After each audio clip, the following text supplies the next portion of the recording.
Hello. We saw Furious 7? Furious 7. Furious 7. I get the names confused. Why? Well, okay, let's run it down. There's the first one. There's the dumb one. There's Tokyo Drift. There's, Fast and Furious. There's the fourth one. I can't even remember what happens. The fourth one's Shenanigans. Fifth one's Heist. Yeah. Sixth one's Amnesia. Mm-hmm. And this one, they blow the fuck up out of Los Angeles. There is some amnesia in this one, too. Yeah, like just a scotch, but most of the amnesia was in the last one. Mm-hmm. Mm-hmm. It's a lot of fun. And emotional. Oh, God, yeah. Oh, my God. Yeah, I was telling Brad when we came out of the theater, there was a woman next to me and she was annoying the crap out of me the entire time. But, like, at the end, it went dark and it said for Paul on the screen, and I heard her turn to the guy she was with and go, "Wait, is he the guy that killed himself?" Oh, God. And I'm like, ah, she must have heard me. I could hear a bunch of people crying behind me. Were they crying? Yeah, Oh, that's sweet. I could hear that quite a bit. Which, yeah, I mean, even I was getting close at the end. It gets, man. They did it really sweet and respectful, I thought. Very much so. Because there was that one poster that, everyone was making a ruckus about, but I think the movie kind of explained the whole last ride thing.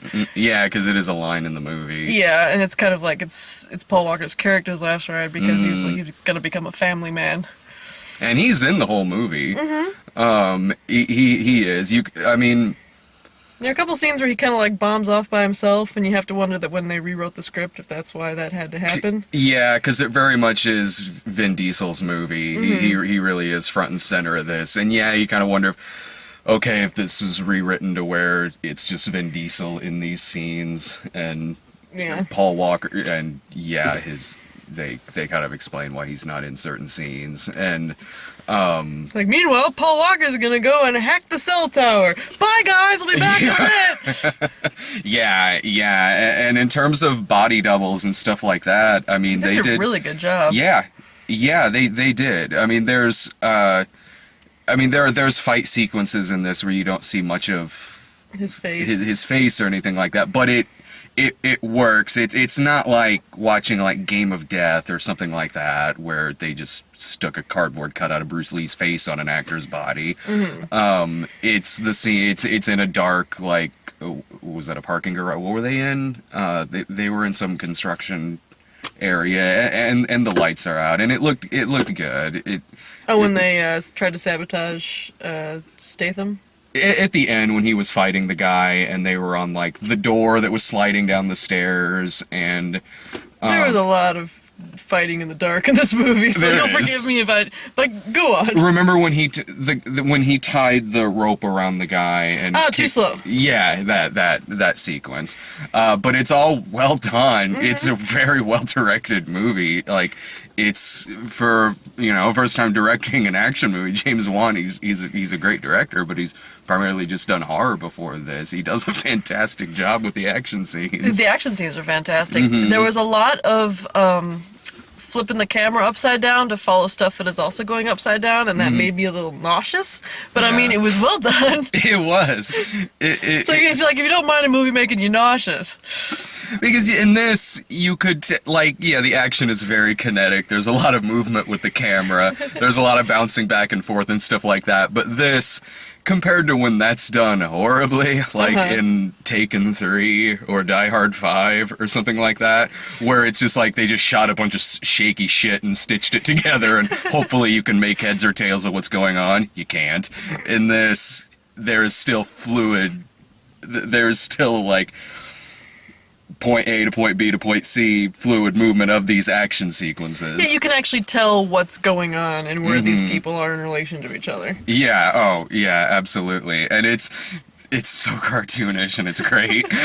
It's so over the top. I want to mention that, like, in the first 15 minutes, we see The Rock in his office, and it's entirely made out of glass, this office. Like, all the walls so they can are crash glass, through it. all the coffee tables are glass, he's sitting in like a glass chair at a glass desk, and I'm like, yay! I know what's gonna happen. This shit's gonna get broke. They broke everything, and then Statham's up on the ceiling smashing Yeah. fluorescent lights down on his head because he ran out of shit on the ground to break. Oh, It was amazing. yeah, and Dwayne Johnson, he flies I don't know what floor were they on, but it explodes and he flies out the window and they're safe because they land on a car. There was like a crater around his head where he had destroyed the paint with the impact of his head, and he had an arm cast and a leg brace. And this universe has set up, in 7 movies, of course, has set up to where you can, yeah, okay, all right, sure. I mean, I buy everything that is happening here. And apparently the cast was just for show, because at the end he's like, well, time to gear up, crack, remove. It's like, way to remind me of the most Back it in. disturbing Little Caesars commercial ever. Oh, the Lord's like, ah! Yeah. I know where they got this idea I from. wanted that pizza so bad. That shit was disturbing.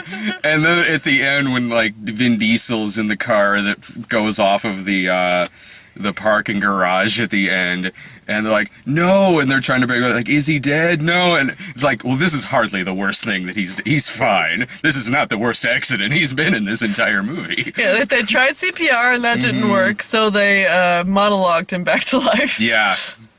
Michelle Rodriguez saved it with flashbacks and monologues. If like the chest pump and the breathing doesn't work, you cradle the person's head and you tell them that you got your memory back. Yeah. These movies are They're so. I'm spending half the movie like this, and I the saw other half that. like. I saw it. I was thoroughly. I mean, these movies are like the action movie equivalent to a Hanna-Barbera cartoon. It's like, they're the wacky racers. It just makes sense.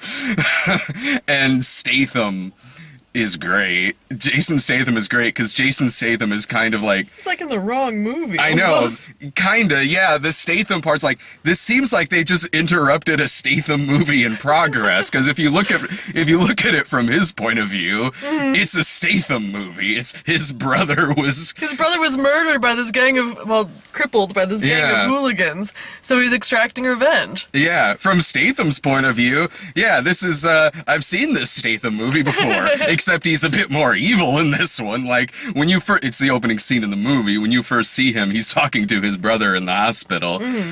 And he has pretty much taken out this entire hospital. Which, why? The guy was Luke Evans was under heavy guard, apparently. Statham just had to mow through that shit. And then to he just tell him left his things. brother there. They're gonna guard him some more.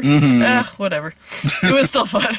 It was. That's the opening credit sequence.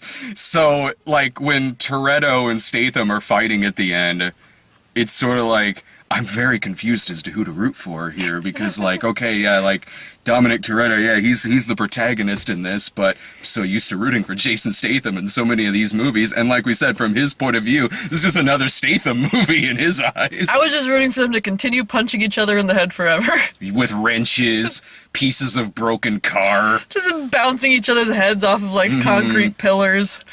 Statham will be, they do more, Statham will be back. He'll be the Magneto of these series. That's kind of how they end his character in this. Not even a collapsing parking garage can stop him. Alright, go to jail. Nope. He'll be fine.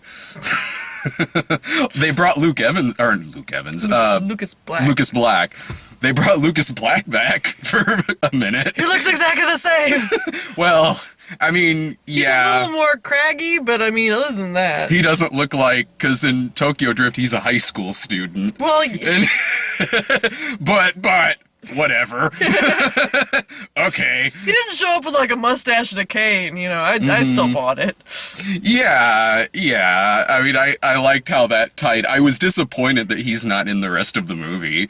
Yeah, that was a little bit of a bummer. Well, because their crew has gotten so bare bones, because people keep dying, that every time someone, a bad guy would show up with the slightest amount of martial arts skills, it'd be like, maybe he can join the crew. Yeah. Like the Too Slow guy, I thought maybe him and Paul Walker would make friends fighting in the back of that moving bus, but... No.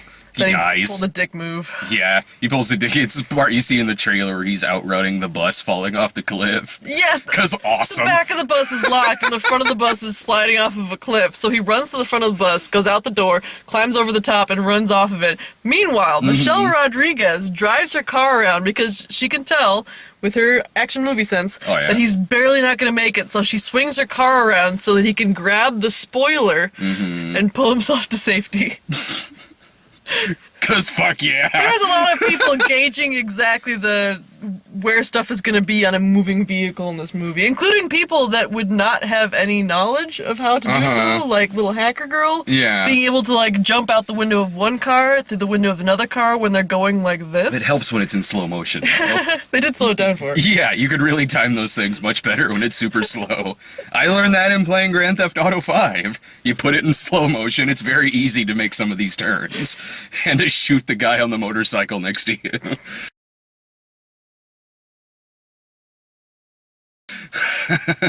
The setup for these action sequences are amazing because they're just like that device that they need from what country are they in? Dubai. Dubai, okay. The device that they need from Dubai. Wait, was it Dubai? Abu Dhabi, I think she said. Oh, okay, Abu Dhabi. Yeah, okay, because I was thinking of Garfield when they said that. That's right, because she said, I mailed it to my friend in Abu Dhabi. I'm like, well, was it normal? Yeah, did they mail normal? like, she taped it to Normal's back and then mailed it to Abu Dhabi. I'd buy it. They somehow linked Garfield continuity into this.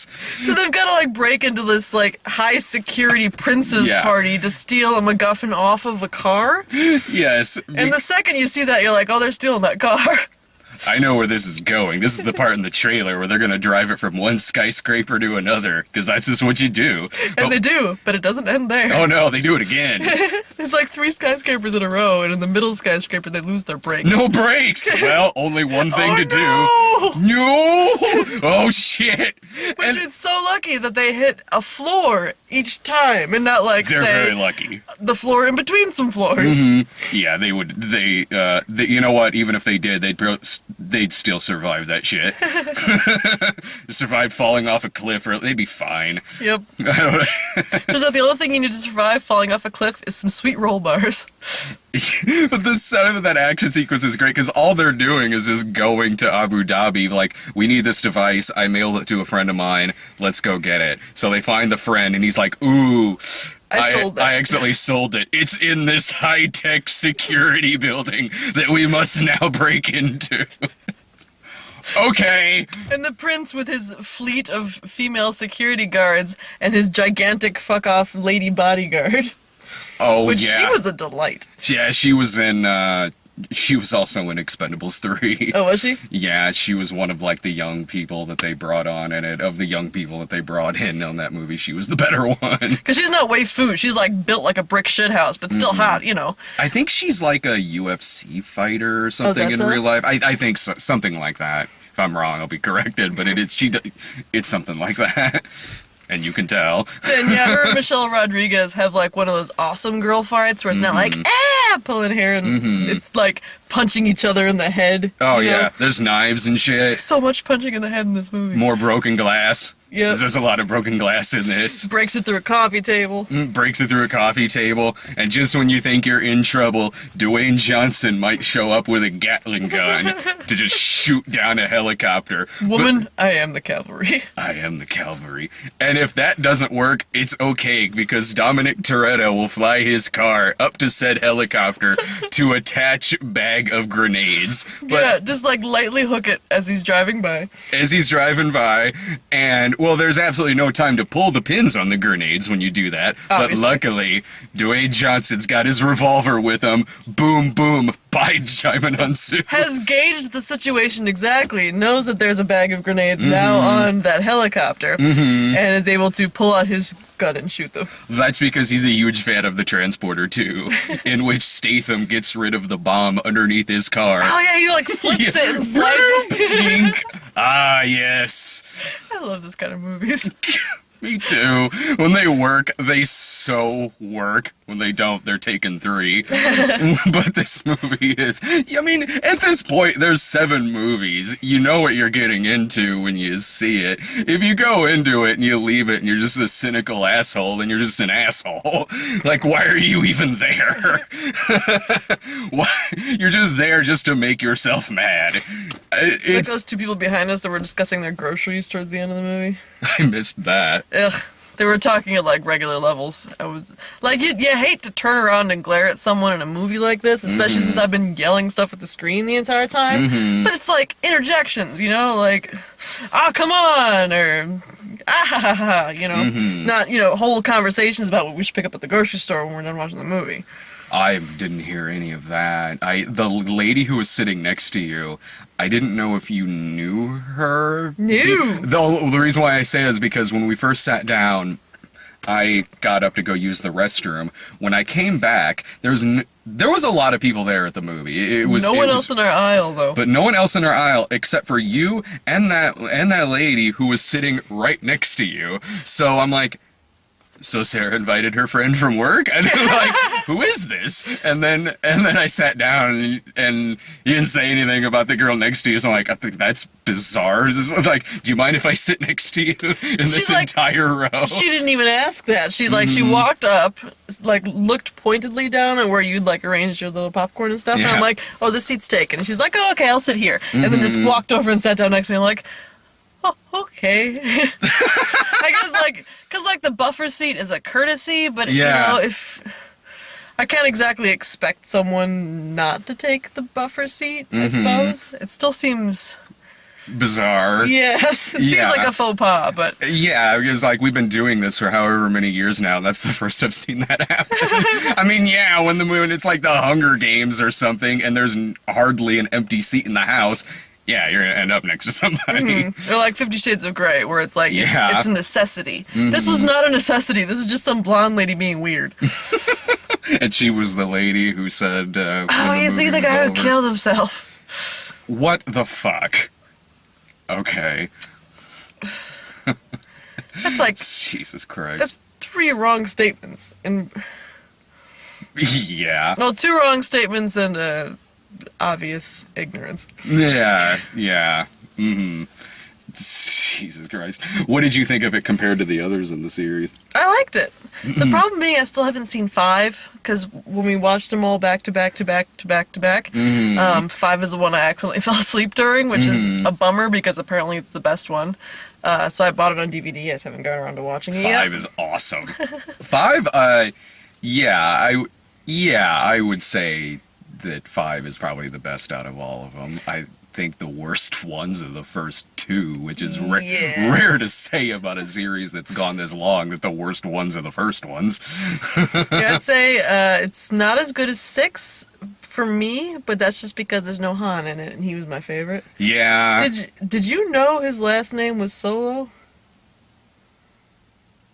Because they show Solo? at the very beginning of the movie, and I was gonna nudge you, but it was off the screen before I could say something. It showed that he had hacked into The Rock's computer, and it went like download complete, and it showed Han's face in like a little bio, but the name on it was HAN blank Sol, as in soul, apostrophe O. Han fucking Solo.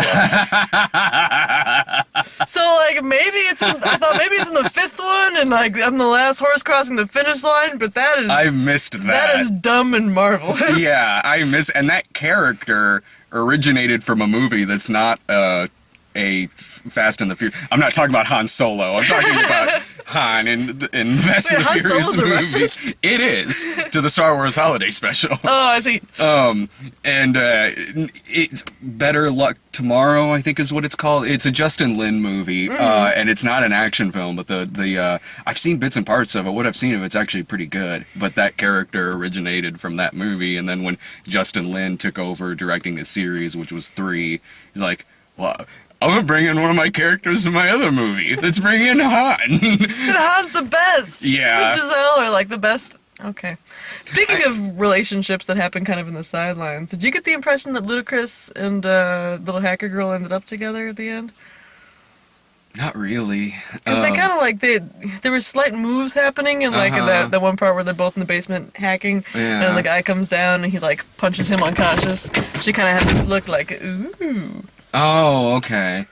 I missed that. They have a thing where, like, you know, Tyrese wants to bang her, and I guess Ludacris does too, but I miss those, like, I guess they were too subtle for me. I missed any looks she and Ludacris might have had at the end, but perhaps there'll be more of that in whatever they call the 8th movie. I would hope. Well, because like I do like that they weren't just like one of those things where like it's a black dude and a black lady. Obviously, they're gonna be making up by the end. But like I thought that those two characters have a lot in common. So like in that sense, it makes sense for them to be together. Yeah. Oh, yeah. Because they're both. Yeah, they're both computer nerds. They both handle themselves well in action sequences. Yeah. Like, oh, Ludacris can fight. All right. And she can go from one car to another. They know computers. They're perfect together. She can scream at the top of her lungs Uh-huh. with little to no prompting. I shouldn't say that. I'd be screaming if that was me too. I liked the plane sequence in which, like, we must get to this super secret road. There's nothing that leads to it, so it's the last place that they'll expect to find us. You know, in an action sequence, you know exactly what's coming, and you're like looking forward to it with great gusto, and it is so much better than you expected it to Yeah, because it turns out Tyrese is, I don't know if he's afraid of heights or what, or he just simply doesn't want to do this because it's channeling ridiculous. Mr. T. Yeah, like, we knew you were gonna do this. Sorry, buddy. Like, because Tyrese is too scared to drive the car backwards out of a plane. I understand that. And so, yeah, Paul Walker's like, sorry, brother. And then Parachute falls out of it, and like, no, you son of a bitch! Ah! And of course, because of that, he's the last car to fall down. And when they land perfectly on the roads. Yeah, kind of say that there's like this line of perfectly landed cars, like the parachutes drop them perfectly on the road in a line, and then in the background you see Tyrese's car like, he's in the trees. He'll be fine. He'll catch up with us later. Yeah, he'll catch up to us. Amazing. I like how they didn't really need to make sequels to Vin Diesel's Triple X, because that's just what these movies became. Because he drives a car off of, like, something in Triple X, and it's got, like, a parachute in it. Or something, isn't it? Was it? Yeah. Okay, yeah, and I've only seen that movie once. It was when it was in theaters, but yeah, he drives it off a bridge, and he's got, like, some fucking harpoon gun or some shit at the end with Asia Argento that he sticks in the helicopter from a moving car. That's just what these movies have become, but they're a lot better than what I remember Triple X being. Maybe if I were to see that movie again now, I'd have a lot more fun with it. I don't think I ever watched Triple X. I'm just remembering the previews. Because I seem to remember the previews have, like, the bridge and then... Yeah. Oh, yeah. And the lines that he has in the movie are stuff you would expect Dominic Toretto in these movies to say. Like, what I'm gonna do to him. Words haven't even been invented yet. Dominic Toretto has two settings. Face down low, talking shit.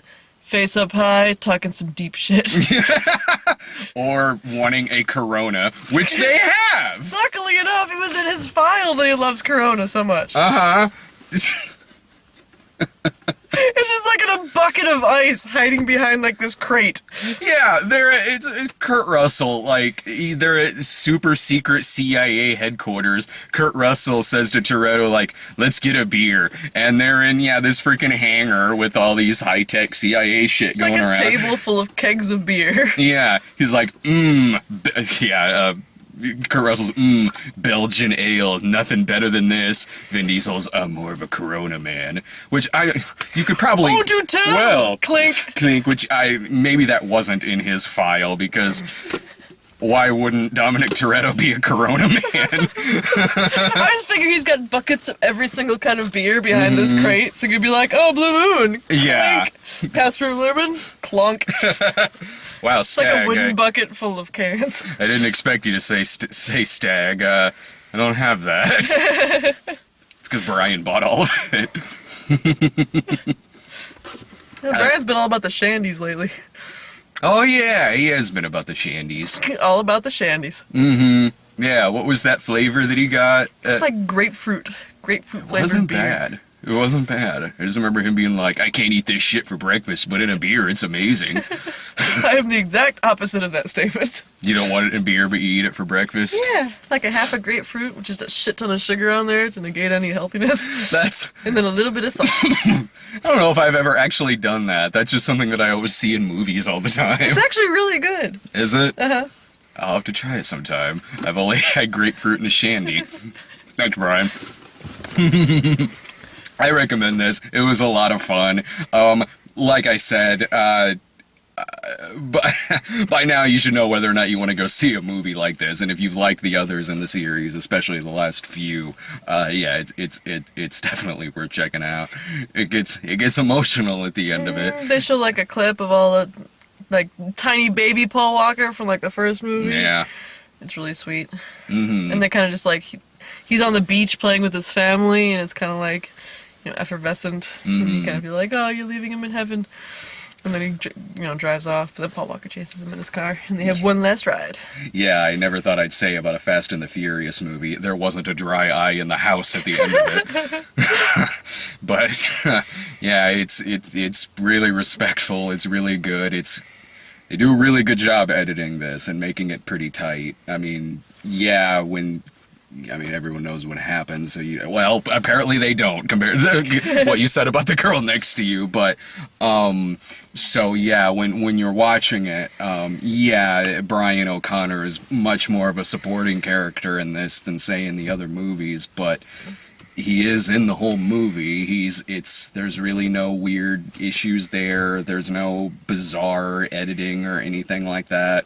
It's tight. They made it really, really tight. They got some talented dudes to work on this. Yeah, there are a couple points where I thought, maybe this is a body double, but it wasn't like oh, that's a body double. It was like, well, that's an awful lot of the back of his head, so possibly. Yeah, which, you know, I mean, I'm sure in some of these sequences there would have been a body double for some of that anyway, considering the insane shit they're doing in this movie. For me, it was that scene where he was having that conversation with Mia when he was working at the table, and it felt to me like maybe they'd filmed his half of the conversation, but not her half. Yeah. Because whenever it cut to her, we're looking just at the back of his head. Oh, yeah, I kind of thought that too, and plus in the scene when he's on the phone with her. That one I know for a fact that her end of it was filmed after he died. Because I read an article with an interview with the director, and he mentioned that part was really hard for her. I bet. It's basically a conversation about how he might not come back alive. You could tell that by watching the scene, but the scene makes sense. There's nothing wrong with it. It's edited together well, but yeah, there's some emotional shit in this movie. If you like Paul Walker, by God, check it out, and check out. I thought his best movie was a movie called Running Scared. Oh yeah. Really underrated movie. It's a really dark, gritty movie where there's a bunch of gangs after him, and because they're trying to get a gun from him that links some people to a crime, and there's action in it, but it's not something like this. It's a much grittier, rougher movie. That's the one, like, maybe if you saw previous to this, remember this. It's the one where they're on a hockey rink at one point and they're getting information out of him by hitting pucks towards his face. It's a pretty brutal scene, but that scene was in like all the trailers The for only it. hockey movie I can remember is I'm gonna fill your mouth with spiders, little girl. Sudden Death? Yes. Fuck yeah, Sudden Death. That movie's amazing. Watch Sudden Death, Jim. It doesn't have Paul Walker in it, but boy, it's amazing. This is one of Van Damme's best. Fuck yeah, Evil Powers Booth got the vice president hostage. Amazing. You're gonna fill a little girl's mouth with spiders, which is like the worst threat you could make. And it's Powers Booth doing it too, which makes it even scarier. And there's an amazing fight in the movie with Van Damme and an assassin in the team's mascot costume. It's awesome. I saw that movie twice when it came out, and it was only out for like a week. So bottom line, Sudden Death is amazing. So watch Furious 7, Running Scared. Running Scared, and Sudden Death. Yeah. That's my final thoughts. So we did the previews. I didn't have my Yeah. pen, so Brad had to do it on his phone. Yeah, I did it on my phone, but I was doing it discreetly so the light wouldn't distract anyone. You shouldn't have bothered. That's true. I'm sure during the previews I wasn't the only one. Well, no, because dicking around on the their girl phone. next to me, her phone was like this big. This little blonde bitch, I swear to God, her phone was like this big, and she wasn't even like tweeting like, "Oh, honey, I'll be home later." She was like Googling shit. We got 8 trailers. Boxing. Oh, the Jake Gyllenhaal Southpaw, I think is what it was called. Yes, and it's like he's a boxer, and then his wife gets shot because he gets in a fist fight with some guy who's apparently in the mafia, and so then he loses custody of his daughter because he's all drinking and whoring. Yeah, that trailer went in a different direction I thought it would, because he's fucking ripped as shit. He's this boxer, his wife dies, and then it says from Antoine Fuqua, the director of Training Day and The Equalizer. So it's like, okay, it's probably gonna be a revenge movie. Oh no, it's a custody battle movie. Like, this looks like a bummer. It sure did look like a bummer. Looks like a well-acted bummer, though. Gyllenhaal got ripped. Vatican tapes. Oh, that exorcism thing. That's apparently Yeah. looked like it's from the point of view of the priests. A PG-13 rated exorcism movie. I don't need to see that. I don't need to see... There's been so many goddamn exorcism movies the past several years, and very few of them are any good.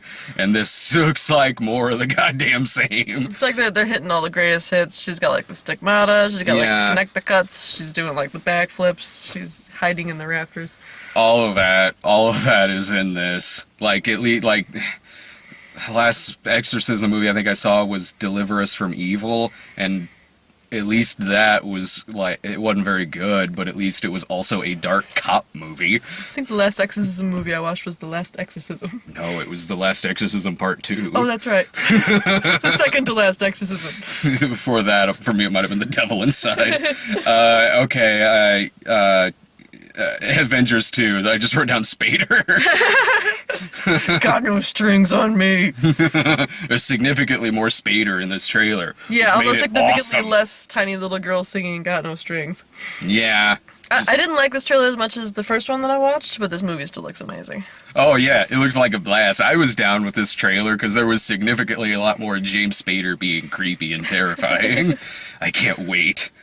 Oh, speaking of, the one I'm looking forward to the most this summer, by fucking far and away, Mad Max Fury Road. I had never seen that trailer before, Really? and it was like a seizure on screen. Yeah. Like a post-apocalyptic seizure on screen. Oh god. Both trailers for this movie have been fucking art forms.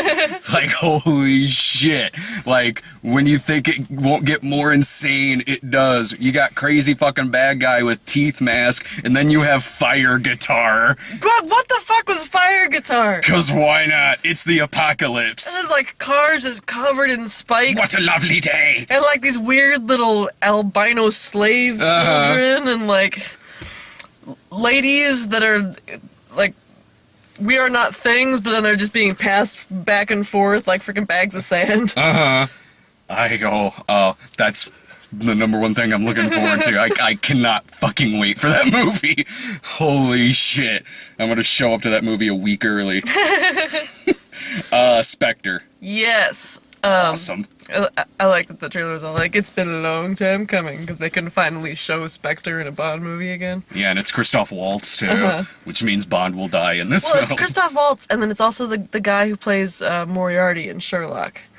Okay. So we're not we're not sure which one. Which one's going to be Blofeld? Yeah. The one they were... yeah, because they don't outright say he's Blofeld in this trailer. They lead you to think it's Christoph Waltz in the trailer when he's got the shadows over him, but they don't just outright say Blofeld.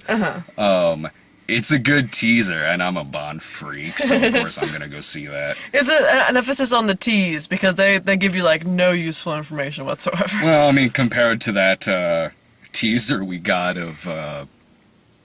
the newest Hunger Games movie a couple of weeks Which is ago. like the Mockingjay on fire. Yeah. The end. Yeah. There was one part of this trailer that kind of annoyed me, and it harkens back to that Got No Strings thing. And that's like, there's that one part where he's kind of like looking over the balcony, and like, it's like a xylophone Bling, bling, bling, bling, bling. Bling, bling, bling, bling, bling. I didn't notice that. Listen for it next time, because I it's will. really strange. Nice. I like something like that better than that trend that we see in trailers where it's some song from the 80s but done emo fucking style or whatever the fuck you call Oh, that. like in Stalkers. Like every episode of Stalker. We really need to catch up on Stalkers. We really do. Yeah, we were way behind on that. I still follow them on Twitter, so I So get do I. updates. Yeah, I know the show is still on because I still follow it on Twitter. This to me, this trailer was seizure-inducing. Poltergeist. I'm not remotely interested in that. I mean, this was a different trailer than the one we got earlier, but I had to look away a couple of times because of all the fucking blinking and shit. Yeah, it had a lot of like the TV screen doing stuff, but it was all the same elements. You know, little girl on screen, little boy terrorized by clown doll, Yeah. Irish priest guy. If Sam Rockwell doesn't dance in this, I'm asking for my money back. Of course he dances. He dances at everything. He better. He found a way to dance in The Sitter. He's gonna. He better find some way to dance in this. That'll be my biggest disappointment. I'm trying to remember if he danced in the Ninja Turtles movie that he was in. Wait, what? Regular or mental? I don't think he did, because I think he was just kind of giving them that tour, and then he says the line about cigarettes, and I don't remember if he was in the movie anymore after that. Like someone asks him, "You got any smokes?" He's like, "Regular or menthol." A Star is Born. And then he dances away. If the movie were made now, yeah. Do we even need to, Ted 2. Ted 2. Same fucking Boo-hiss. trailer. Whatever. And I'm probably gonna have to be at that. And then Straight Outta Compton. Oh, the NWA movie. Mm-hmm. I don't know. It looks good. It looks good. I mean, like that Paul. Paul Giamatti. Yes. He plays Ice Cube. No, he plays Reuben Kincaid in this movie. You know, like his weird wig on. Yeah. No, Stop harassing my client. It's the Reuben Kincaid hair. This is like. Did I tell you he showed up on Downton Abbey, the season that I'm on? Oh, he did? Oh, I read something about that. He's that he was going to be on there. He's like the brother or the son of the Countess's mom from America. He just was like, "Hey, everybody, I'm in England now." Is he a main character on it now? No, Or is it, he just shows up. That's awesome. I've still never seen a single episode of that show. Super awkward and depressing. Like his part. wheelhouse. Mm-hmm. It's awesome. I might have to actually sit down and try to watch that sometime. I just never have.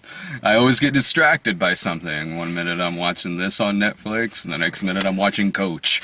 Yeah, you're supposed to start watching Buffy, but you got distracted by Coach. I got distracted by Coach. In your defense, the first season of Buffy is not very easy to sit through. There were a couple episodes that were alright, but I knew that about season 1, so I was watching a little more. But yeah, I was sitting there like, this is...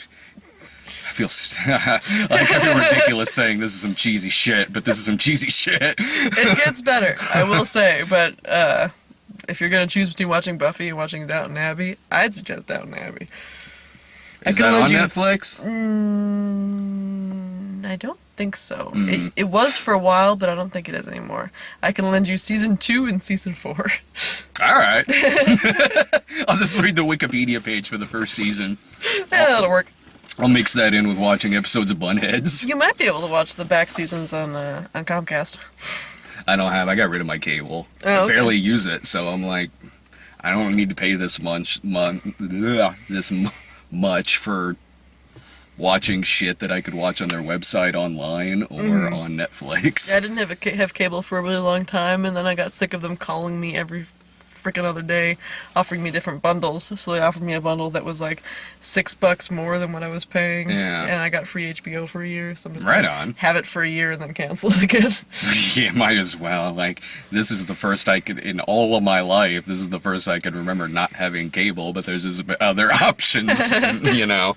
Yeah. So, like, I don't need to pay this much for this. Next week, I'm gonna be gone. I'm gonna be in Chicago on my way to the con in Detroit. So I'm leaving Thursday to go to that. So I don't know if maybe whatever comes out next week, maybe I'll grab some people maybe up in Chicago on Thursday night. Be like, Doug, you want to go see Paul Blart 2? Whatever the fuck comes out next week? I don't know.